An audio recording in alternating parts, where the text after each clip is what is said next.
Let's talk some chess. Continuing our coverage of the FIDE World Cup of Chess. This is a match before the quarterfinals, so whoever wins this match advances to the final 8 of the tournament. It's Jan Nepomniachtchi with the white pieces versus Vidit Gujrathi with the black pieces. The first 4 games of this match were all draws. So the first 2 games were classical. Each player has plenty of time on the clock, a ton of time. The next 2 games, they each have 25 minutes on the clock with 10-second increments. Now in this round, the time has decreased again, so 10 minutes per player with 10-second move increments. And if the score is tied after 2 games, first Jan plays with the white pieces, then Vidit plays with the white pieces. If the score is still tied, then they'll continue on to, I think, Blitz or an even faster game. So neck and neck so far, and now playing with less time on the clock. Obviously, very, very high stakes because whoever finishes in the top 3 of this tournament advances to the Candidates Tournament, which then determines who gets the honor of playing Nd3 Ren in the World Chess Championship next year. Jan obviously was the challenger in the last 2 World Cups of Chess. World Chess Championships, not World Cups of Chess. 2 years ago was Magnus Carlsen. Then Magnus did not defend his title, so Jan played against Nd3 Ren in the last World Chess Championships. Sorry, so many different cups and championships. Ding beat Jan, and now Jan is trying to get back for a 3rd time to challenge and hopefully win the World Chess Championship for himself. But Vidit, obviously, very, very strong player and going to not make that easy for Jan. So Jan opens up with e4. We have knight to f6, knight to f3, and e6. Very normal stuff so far. And now Jan plays g3, preparing to fianchetto the light squared bishop on g2. We have d5 by Vidit attacking this unprotected pawn on c4, and Jan ignores it and just fianchettos the bishop. It looks like Jan has just blundered a pawn, but if pawn takes, then you get queen to a4 with check, and you're picking up the pawn with the next move. So Vidit, of course, does not go for that. Instead plays d4, pushing this pawn onwards. The pawn is attacked by the knight, but it's protected by the queen, so the pawn is perfectly okay on d4. We have castles kingside by Jan, knight to c6 by Vidit, and now d3 stopping the march of this pawn, and finally adding a protector to this c4 pawn, which is not attacked for the moment, but maybe soon will be. Bishop to c5 by Vidit, adding some protection to this pawn on d4, which is now super protected by the knight, the bishop, and the queen. But it's an important pawn that Vidit wants to sort of keep on the board, and now knight b to d2, developing another piece. Castle kingside by Vidit, knight to b3 by Jan, now attacking this bishop on c5. The bishop is undefended, so Vidit retreats it to e7. And now e3 by Jan, trying to push in the center and get rid of this sort of pesky d4 pawn. The pawn gets traded off, pawn takes on e3, bishop takes on e3, and now knight to g4.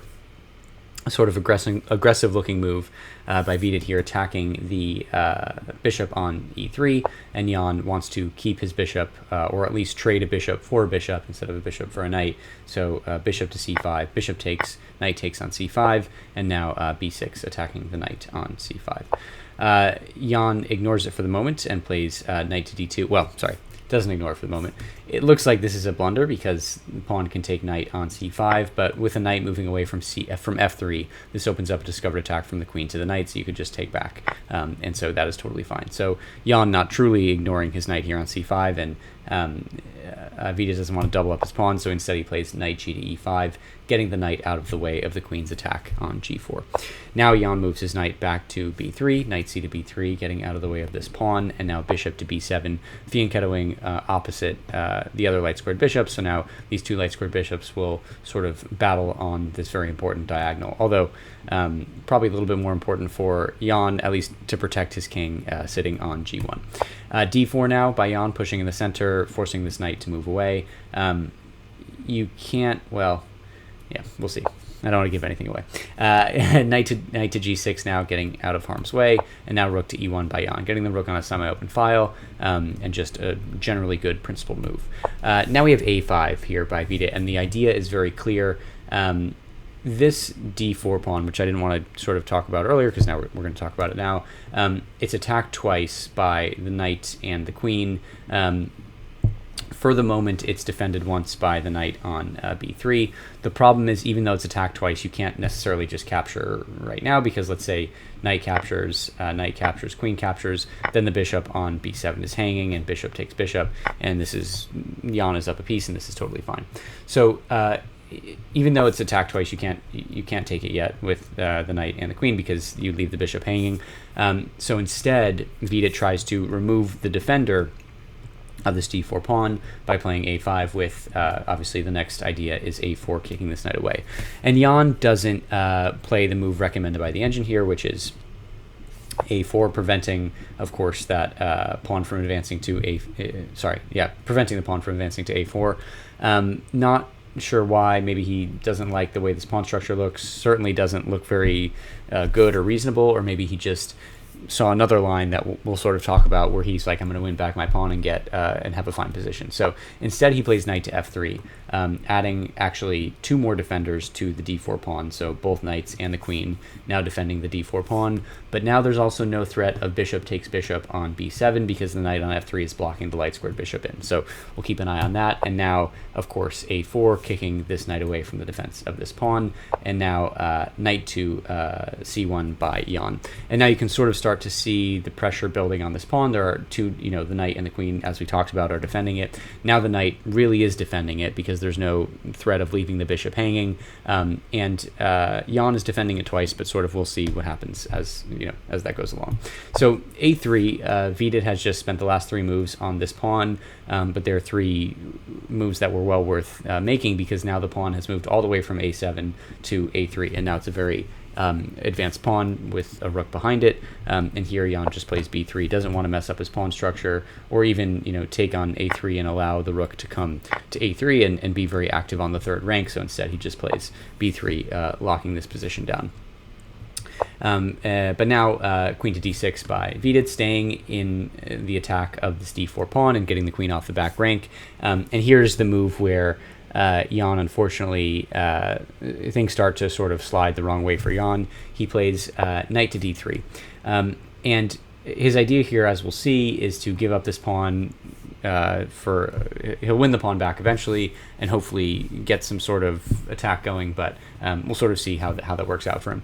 The point here is that the pawn is attacked twice, as we've said a couple times, and it's supposed to be defended twice by the knight and the queen, but now when you play knight to d3, you're blocking the queen from defending the pawn. So now Vidit can take, and he does. Knight takes on d4, knight takes on d4, bishop takes on g2. These bishops are now taken off the board, but instead of king takes on g2, which would then allow queen takes on d4 and Vidit would be up a pawn. Instead, first Jan plays knight to e6, threatening the rook here on f8. So pawn takes, king takes on g2, and now because the knight took the pawn on there's now a pawn on e6, but because this knight took the previous pawn on e6, now Jan won his pawn back, and the material is equal. The problem now is that Vidit has this rook a to d8, and now this rook, this queen, this rook are much, much better. Maybe not much, much better, but they're better than Jan's rooks and queens. This rook is not in the game yet, and I should say this knight is pretty strong too, whereas this knight is not doing much as of yet. This rook is controlling the semi-open F file. This, on the only open file, the D file, only open file in the game, Vidit has a rook and a queen, so going to sort of use this position to his advantage, and we'll sort of see how he does that. So rook to e3 first by Jan. This is a necessary move because the knight is attacked twice by the queen and the rook, so you have to defend the knight here. And now knight to e7 by Vidit, preparing to reroute the knight, as we will see. We have queen to g4 by Jan. With an eye on this e6 pawn, that would come with check if the queen moves away. So you're sort of forcing the queen to stay in defense of this pawn. Also, you're doubling up on this pawn with the queen and the rook, so sort of an interesting idea. But now just knight to f5 by Vidit, and now he's rerouted the knight to an excellent f5 square. The queen can no longer attack the e6 pawn, and this comes with an attack on the rook on e3. This is a totally fine move and a very reasonable move in this position. There is another crazy move that leads to a line that probably no human would be able to see, especially in a 10-minute game. That move is queen to c6 with check.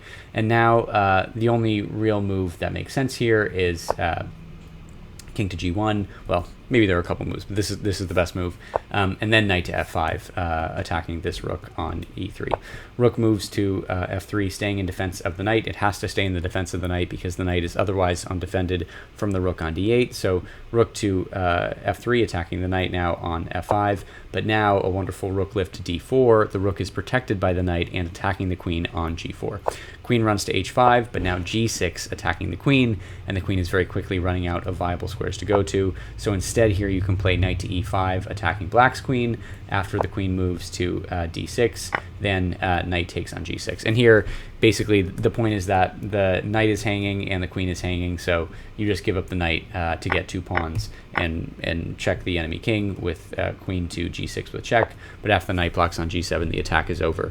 And you can even trade off the rooks, but now Vidit would just be up a knight for 2 pawns, and this would be totally game over.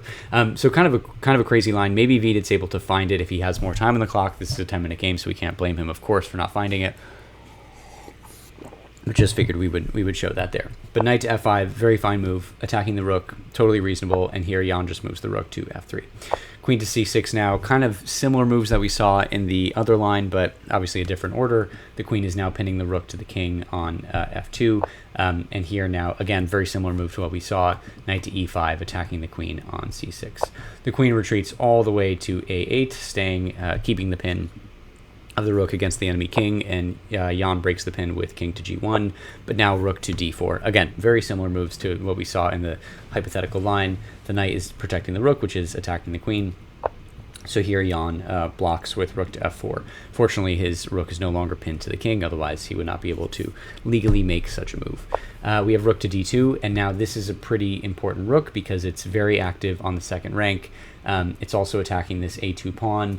So if the rook on a1 moves away, then rook takes on a2, creating a very powerful passed pawn.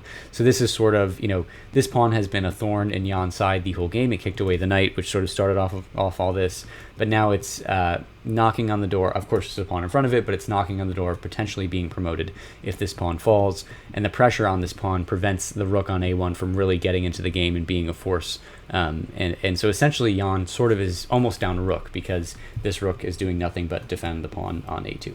So knight to f3, attacking the rook on d2, but the rook just moves to b2, staying, of course, in the second rank, staying in attack of this a2 pawn, and now knight to g5. Jan's trying to get an attack going, trying to use these pieces to get after the enemy king, but now just queen to c6.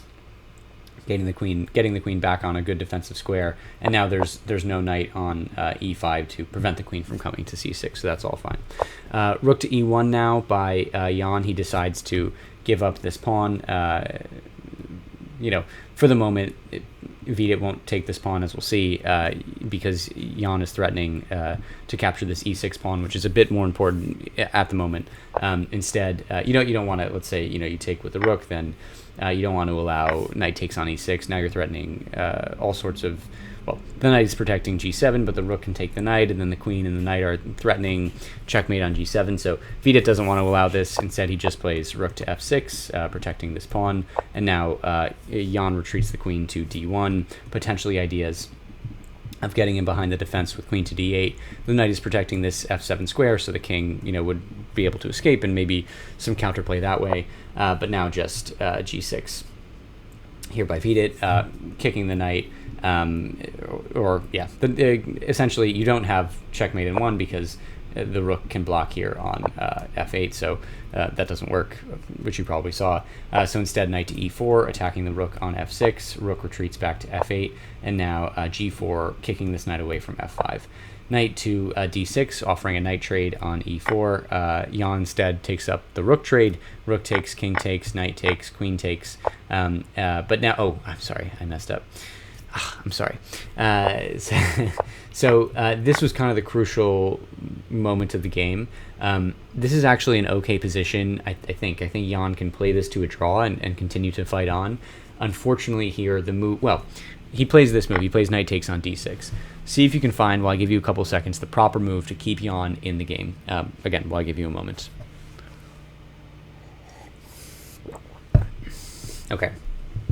So we talked a little bit about the importance of this a2 pawn with the rook threatening this pawn and potentially Vidit's pawn getting all the way to the first rank. Here, the proper move is to defend that pawn with knight to c3. The pawn is not defended. This rook is much less useful, and now Jan can go about his plans. Unfortunately, here he trades the knight, and now it's going to be very difficult to defend this pawn. You know, you could bring the queen to a1, but then the queen is just sitting on a1 doing nothing. So instead, Jan goes for some sort of counter. Queen to f3 check, king to e7, and now queen to c3. Now you can't, now you're threatening this g7 pawn. And Vidit just defends it with rook to f7. And now they repeat moves a little bit, I think, to reach time control, and then king to f8, and now this king is very safe. Yeah, we'll sort of see. It's very hard to get an attack. You know, the pawn is blocking the rook on the e file. The queen can come to a8 with check, but then the king just moves to h7, totally fine.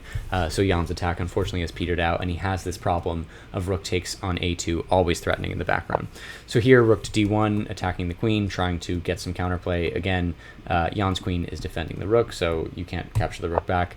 So instead, just queen to f8, and Vidit now offers a queen trade. Vidit happy to trade queens and then take the pawn and march this pawn to victory. Jan, of course, declines, moves the queen to e3, attacking this e6 pawn. And is there another one you want to show? Yeah, so you might, maybe if you accept the queen trade, king takes, but then really all you can do is put the rook on a1 and prevent Vidit's rook from capturing on a1, and then essentially Vidit's just going to bring his king into the game and just take these pawns, or even take these pawns on the king side. And basically, Jan's rook would just be stuck on a1, not be able to contribute to the game, so doesn't really make sense to accept the queen sacrifice there. I just made that note. I don't know why. Seems less interesting now that I'm actually making the video. Anyways, queen to e3, and finally the crucial move, rook takes on a2, and now this is a super dangerous passed pawn. It's 2 moves away from promoting and essentially ending the game. So here, g5 by Jan, trying to counter some way, but now just queen to f5, threatening to capture, and even fork the king and the queen, forcing a queen trade. So instead, rook to d8, now that the queen has abandoned the 8th rank, but just king to h7, and the king is perfectly okay here.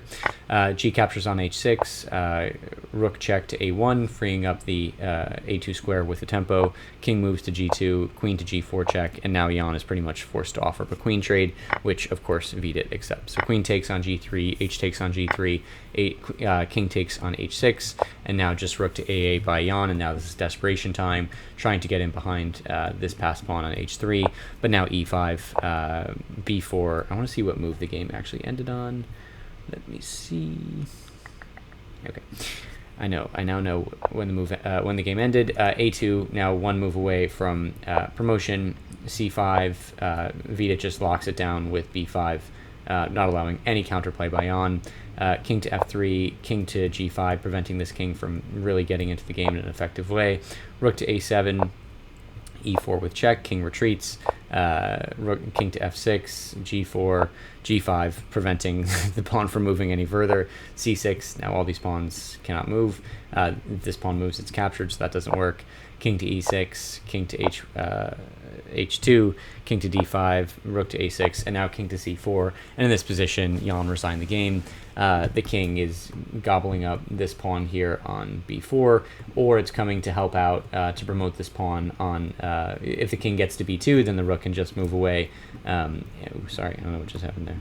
Okay, if the king gets to b2, the rook can just move away, and you can promote the pawn, and the king will capture when Jan's rook takes. So, yeah, simple stuff, but yeah, so crazy game. Maybe not the craziest game, but certainly Jan was punished a couple times in that game by just making a small inaccuracy with the knights, and Vidit, obviously a very strong player, able to sort of capitalize on those mistakes. So the score is now 1-0. Now Jan must win the second game when he's playing with the black pieces, so he must win that game to advance. If he draws or if he loses, he's out of the tournament for good. I'll cover that game in my next video. Thank you for watching. Drop a like, drop a subscribe. Let me know of other games you'd like me to review, and we'll see you next time.